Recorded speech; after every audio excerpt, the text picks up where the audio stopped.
No introduction needed. The last part was part one, which is the Eastern Conference version, and this one's part two of the Western Conference. So let's get into it. At number 15, I have the Rockets. Now with the Rockets, they picked up They still have John Wall. They picked up Jalen Green. They still have Christian Wood. But besides that, they have a lot of good young players on the team. But besides that, I really don't think they're gonna go far because I don't know. It's just like no direction. Well, they're rebuilding, but they still have John Wall on the team. So I don't know. I have the Rockets at number 15. At number 14, I have the OKC Thunder. Now with the Thunder, they still have Shai Gilgeous-Alexander, and that's why I have them like being number 14 instead of the bottom team. But this team is still very young, so I have a lot of good young players on the team, and they're still trying to rebuild and learn and grow as players. So that's why I still have them so low. But I think they can get up a little bit higher because of Shai and have a lot of good young players on the team. But for now, I still have them number 14. At number 13, I have the San Antonio Spurs. Now with the Spurs, they have a very good young team on there that they have, but I think they're going to be number 13 instead of the bottom teams because their young players are like they figured it out a little bit. Like DeJounte Murray is an all defensive player. Keldon Johnson's good. Derek White's good.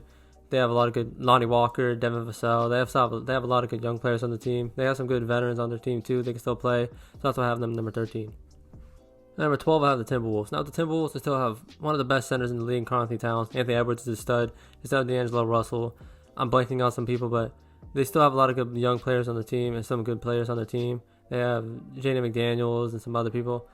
They still have Malik Beasley, Naz Reid, Jarrett Culver. They still have a lot of good young players on the team. They still have some good players on the team. And I think that's why they're going to be. And toward the end of the season, the stretch of the season, they were like playing really well. So I have them at number 12. At number 11, I have the Pelicans. Now, with the Pelicans, they still have Brandon Ingram and Zion. They picked up Devontae Graham. They have Jonas Valanciunas. This is a pretty good team, but I have them barely making the plan because they had a good team last year, and they still suck, so I don't know. I think Brandon Ingram and Zion are going to lead into a couple wins. I mean, a lot of wins. Devontae Graham's a good shooter. Jonas Valanciunas has been stretching the floor lately, and is a good all-around center. So, yeah, I have them at number 11. At number 10, I have the Sacramento Kings. Now, it's a little bit controversial and a little bit biased towards me because I'm a Kings fan.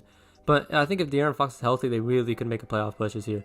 Because they have a De'Aaron Fox, Tyrese Halliburton, Davion Mitchell. They still have Marv Bagley. They have Harrison Barnes, Rashawn Holmes. They still have a really good team. Like, this team is really healthy. They can actually do something with it. They still have Buddy Hield on the team who really doesn't want to be there. But Lou Walton's a bad coach. But they still have a lot of really good players on the team. And I think they can figure it out this season. Hopefully figure it out. I think the starting lineup this season should be like De'Aaron, Tyrese, Davion, Harrison Barnes, and Rashawn Holmes. I know it's a small lineup, but I think that's the team we should run, and we should play fast, which I don't think Luke Walton's going to do. But if De'Aaron Fox and everybody's healthy, they can actually be really good this season. So that's why I have them at number 10. At number 9, I have the Grizzlies. Now with the Grizzlies, they still have John Morant, Jaren Jackson Jr. They picked up Steven Adams. They have Eric Bledsoe, Dylan Brooks, and a lot of other people. Xavier Tillman. I don't know why I thought of him, but there's other people on the team that I'm really just blanking on. But with John Morant, he's a fucking star in this league. Jaren Jackson Jr., if he's healthy, can add a lot to the team. Steven Adams is a good player. They have Eric Bledsoe, which I don't know what they're going to do with, but if they have him come off from the bench and play, that would be good. They have Desmond Bain, who's a really good 3-and-D player. They have some good players on this team, and I have them pushing for the playoffs and making the play-in. As the AFC, seed, I have the Los Angeles Clippers. Now, with the Clippers, they're so low this season because I think Kawhi is missing time next year, so I have them low. But even when Kawhi was out, the Clippers still played really well. They made the Western Conference Finals without him. They beat the number 1 seed Jazz. They stole a couple games off the Suns. Paul George is a really good player. Terrence Mann emerged as a good player in the playoffs. They still have Reggie Jackson, who really played well. They still have a lot of good players on the team, and that's why I have them at number 8. And they really fought in the playoffs to prove that they're still a good team without Kawhi. And then I think Kawhi might come back later on in the season. That might help them really make the playoff push to make the AFC. So yeah, the Clippers are number 8. Now number 7, with the Blazers. The Blazers still have Damian Lillard. Maybe not for long, but they still have CJ McCollum, Yusuf Nurkic, Norman Powell, who's a good scorer. They still have Robert Covington. They still have a very good team. The team really hasn't changed. I think they signed Cody Zeller or some shit, but this team is still pretty much the same. They're still a good team, so I have them number 7. Then number 6, I have the Mavs. And with the Mavs, Luka played amazing in the EuroLeague, not the EuroLeague, the Olympics. And he played amazing last season. In the playoffs, he put up historical numbers. This team is still pretty good. I hope Kristaps Porzingis can figure it out. I'm pretty sure they signed Reggie Bullock and a couple other people. This team is still really good. I hope they can actually bounce back and be good, play good this season. They played really well in the Clippers series. The Clippers ended up pulling it out. So hopefully Kristaps can play well, and I hope Luka still plays well. So yeah, the Mavericks. At number 6. At number 5, I have the Nuggets. Now with the Nuggets, I think Jamal Murray is gonna miss some time next year. So that's gonna suck. That's why I have them so low. They could be a lot higher, but Jamal Murray is gonna miss time. Nikola Jokic is still that fucking good, and he's gonna lead them to the 5th seed instead of a lower seed. Jokic is the MVP, so he's obviously just really good. He's good at offensively. He's like one of the more like polished players in the league. Like there's not like a hole in his game when it comes to offensively, except like maybe finishing inside. But and they still have Aaron Gordon. They still have a lot of good players on the team. I'm just blanking right now for some fucking reason. They have Michael Porter Jr. on the team, who became a really good scorer. They have Bol, which I hope he really plays. They signed Jeff Green, which is a good signing. They have Monte Morris on the team, who's a good backup guard. But yeah, the Nuggets have a really good team. And they still have Will Barton and shit. So like, yeah, the Nuggets are number 5. At number 4, people may say this is a little too high, but I have the Warriors. The Warriors, Klay Thompson's going to be healthy again. I think he's going to have like a little bit dip, but I don't think it's going to be too much where he's like just dog shit. So the starting lineup for them is going to be like Steph Curry, Klay Thompson, Andrew Wiggins, Draymond Green, James Wiseman, Jonathan Kuminga, Moses Moody, and I have Andre Iguodala off the bench too. This team is really, really good this season. And I think they could actually push for the championship this year if Klay Thompson, Steph Curry, and everybody can stay healthy. This team is really good. Andrew Wiggins developed as a defender. I hope James Wiseman, Jonathan Kuminga, and Moses Moody can actually add a lot to the team. Even though they're so young, I hope they can add a lot to the team. So yeah, the Warriors are number 4. Number 3, we have the Jazz. And I'm going to say this at first so I don't forget. They traded for Eric Pascal, which is a really good player. They signed Hassan Whiteside. And they also signed Rudy Gay, which is a really good 3-and-D player. So yeah, they had a lot of good players to their team this offseason. They lost Derek Favors, but Hassan Whiteside backs up for that. They still have a lot of good team. That doesn't make no fucking sense.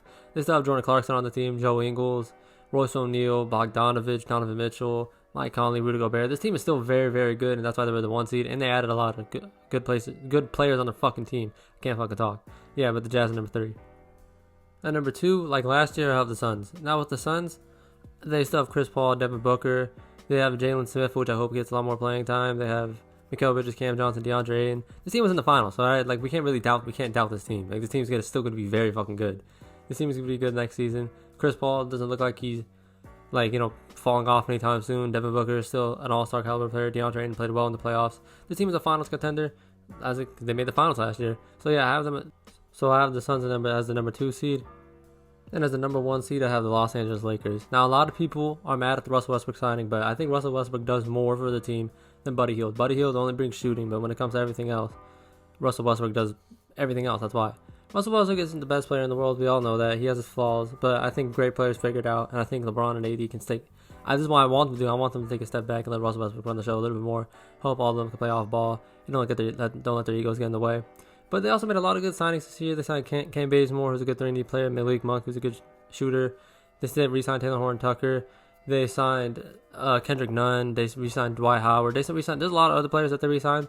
I just can't think off the top of my head. Wayne Ellington, who's a good 3-and-D player. They signed a lot of good players this offseason. And this team is a super team. I don't know what else you want me to fucking say. This team is a super team. Russell Westbrook, LeBron James, and Anthony Davis. I know Russell Westbrook, like I said before, is not the best player in the world. So I don't know. This team's going to be good. I think a lot of people are really down this team because of Russell Westbrook, but I think they'll figure it out. And they had a lot of good role players on this team. So yeah, I have the Lakers at number 1. And that's it for today's video. If you do like the video, please like and subscribe. Follow me on Twitter. And I'll see you guys in the next one. Peace. Tom and Jerry back in school, I had some teachers that would never judge me fairly. Nowadays my enemies be the only one that's failing. Wait, it's getting scary. Opposition in the dirt is getting buried. I've been dreaming about this license, Tom and Jerry. If you a hater, anything that you can tell me.